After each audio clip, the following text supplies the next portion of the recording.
Aujourd'hui, nous allons parler de l'entonnoir de conversion sur Google Analytics 4. Donc nous avons ici l'interface en anglais parce qu'elle est plus simple à utiliser que l'interface en français qui n'est pas toujours très bien traduite. Pour utiliser les entonnoirs de conversion, vous allez devoir aller dans la partie Analysis, ici, donc le centre d'analyse, créer évidemment une analyse et utiliser la technique entonnoir qui est donc Funnel Analysis ici en anglais. Donc une fois que vous avez cette interface-là, vous allez pouvoir aller dans Steps qui va vous permettre de pouvoir créer les étapes au fur et à mesure. Donc là, on est sur un site e-commerce assez classique, donc on va utiliser des événements que nous avons configurés au préalable, comme la vue d'une page produit. Donc on va voir page produit.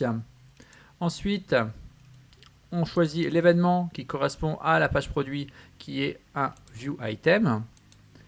Ensuite, le add to cart. Tac, event qui correspond donc à add to cart. Le troisième étape, le début de l'entonnoir de commande, donc c'est le checkout. Le premier étape de checkout qui est begin checkout. Ici, on pourrait évidemment rajouter d'autres étapes. Et la transaction au final, qu'on appelle dans le petit jargon de Google Analytics, le purchase. D'accord? Une fois que j'ai tout ça, j'ai plus qu'à apply. Et j'ai un entonnoir rétroactif qui va me montrer l'ensemble des informations. Je vois ici le nombre d'utilisateurs.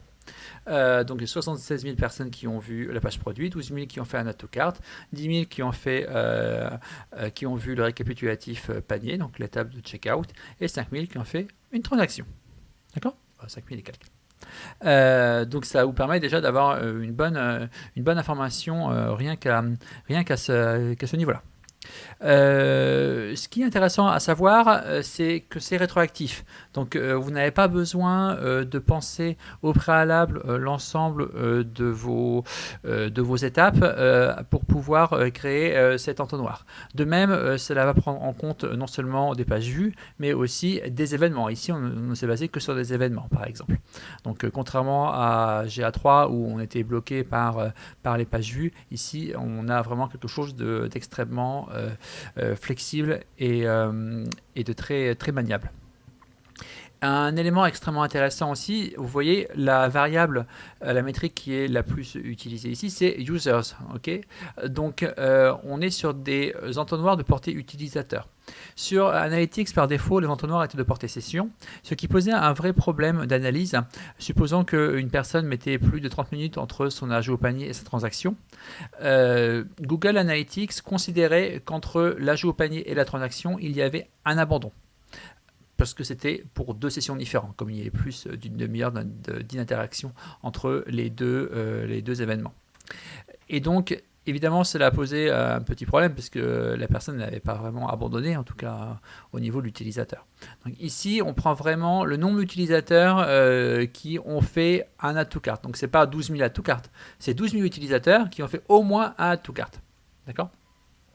Donc ça simplifie quand même énormément l'analyse. Autres éléments, c'est la possibilité de pouvoir facilement voir les abandons. Donc là, vous pouvez voir sur 76 000 utilisateurs qui ont vu une page produit, j'en ai 64 000 qui ont abandonné. D'accord? Et ainsi, vous pouvez voir votre taux de conversion global qui est donc ici de 6,78%. Donc ça, c'est une donnée qu'on avait assez facilement avec Google Analytics 3. Ici, on l'a, faut quand même la configurer un petit peu, mais c'est vraiment extrêmement intéressant une fois qu'on la possède ici. Puis on a les étapes, on a les déperditions à chaque étape. Donc c'est extrêmement intéressant. Alors, on peut ouvrir ou fermer les entonnoirs. Qu'est-ce que ça veut dire ouvrir ou fermer un entonnoir? Ici, très simplement, vous pouvez ouvrir votre entonnoir. Ce qui veut dire que les personnes peuvent entrer à n'importe quelle étape de l'entonnoir. Voilà. Donc ici, on a évidemment toujours le même nombre de pages produits, mais si une personne est arrivée directement sur un add to cart sans passer par une page produit, en l'occurrence sur le site, c'est pas trop possible. Il y en a que 64 qui ont réussi à faire ce comportement assez étrange. Mais par contre, ce qui arrive régulièrement, c'est des utilisateurs qui potentiellement avaient déjà fait un add to cart peut-être le mois précédent ou autrement ou sur un autre système et qui vont directement dans le récapitulatif panier. Donc on voit, c'est quand même un comportement ici assez fréquent.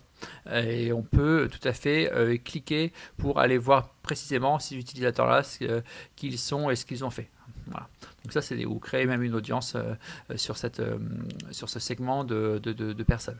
Donc assez facilement, on peut aller voir ce qui se passe en fonction de l'entonnoir, de ce qu'on veut voir. Et vous voyez, évidemment, ça impacte le nombre de transactions ici et le pourcentage de conversion. Donc toujours savoir si vous voulez regarder plutôt en entonnoir ouvert ou fermé.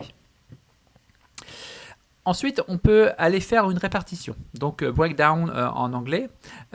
Si par exemple on veut aller faire un breakdown par région, il faut d'abord aller ajouter dans les dimensions qu'on a ici, région, parce que ce n'est pas marqué par défaut.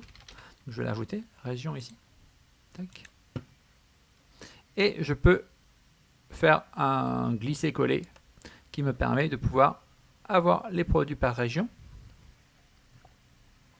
et ainsi voir si j'ai des comportements différents entre l'Île-de-France, le Rhône-Alpes, etc. Donc on voit par exemple, on peut aller voir directement sur la fin, j'ai un meilleur taux de conversion en Rhône-Alpes qu'en Hauts-de-France. Voilà. Donc ce genre d'information qui peut éventuellement être intéressant et de voir, là c'est par région, c'est peut-être un peu moins intéressant, mais par pays, vous pouvez par exemple voir sur certains pays des entonnoirs qui vont abandonner plus rapidement parce que les frais de port sont plus élevés. Ce genre de choses qui peut être assez intéressant. De même, regarder par catégorie d'appareil, par device catégorie, est quelque chose qui est évidemment fondamental. Voilà, donc ça c'est par défaut, on l'a ici au niveau de la dimension. Voilà, donc évidemment on voit ici un taux de conversion qui est tout à fait différent entre desktop et mobile, comme souvent. Autre élément en plus de la répartition, et qui est tout à fait nouveau avec GA4, c'est la possibilité de voir combien de temps on met entre chaque étape. Donc il suffit pour cela de cocher Show Elapsed Time. Je vais enlever le breakdown pour que ce soit plus clair. Ça se recharge. Et ici, vous voyez, entre les différentes étapes, combien de temps en moyenne les gens ont mis. Donc en moyenne, entre le page produit et add to cart, 10 heures, entre add to cart et checkout, 54 minutes, et après jusqu'à 8 heures. Alors, ça fait quand même beaucoup de temps, mais c'est parce que, évidemment, on est sur un mois, donc il y a des gens qui peuvent mettre plusieurs jours de passer entre le page produit et le add to cart. Donc, c'est pas forcément toujours une très très bonne représentation. La moyenne, il aurait mieux fallu avoir la médiane pour quelque chose d'un peu plus intéressant ici. Donc, moi, ce que je vous conseille de faire, c'est de changer un peu votre configuration au niveau de votre entonnoir et de passer ici. Et là, vous allez pouvoir ajouter un paramètre, se dire je veux qu'entre mon view item et mon add to cart, que cela se fasse en 30 minutes. D'accord? Et après, pour l'ensemble des interfaces, des événements, je veux qu'il y ait moins de 30 minutes entre chaque. Ce qui me permet un peu de revenir au système des sessions comme on pouvait avoir sur Google Analytics 3. Donc je fais appliquer. Et là, vous allez voir, mon elapsed time est beaucoup plus cohérent. Et je n'ai plus de problème des gens qui mettent plusieurs jours entre différentes étapes. Voilà. Donc là, ça correspond à une réalité plus classique. Donc entre la page produit et le add to cart, on a mis 3 minutes. Entre add to cart et checkout, 1 minute. Et entre checkout et transaction, 8 minutes. Le temps d'aller chercher la carte bancaire. Voilà. Donc ça, c'est extrêmement intéressant. Évidemment, vous pouvez le cumuler avec un breakdown ici. Autre élément intéressant, vous pouvez filtrer et segmenter. Donc si par exemple on veut avoir que des éléments sur le mobile, ben, je prends device catégorie ici au niveau des filtres et je vais demander à ce que avoir exact match mobile. Voilà, c'est super. Il y a l'autocomplétion, j'applique et là j'ai uniquement les personnes avec le mobile. Et je peux aussi aller mettre des segments, mais on verra les segments lors d'une autre vidéo. Autre élément dernier élément que je vais vous présenter ici, c'est la possibilité de voir l'entonnoir non plus en one shot, mais en tendance, donc trended funnel.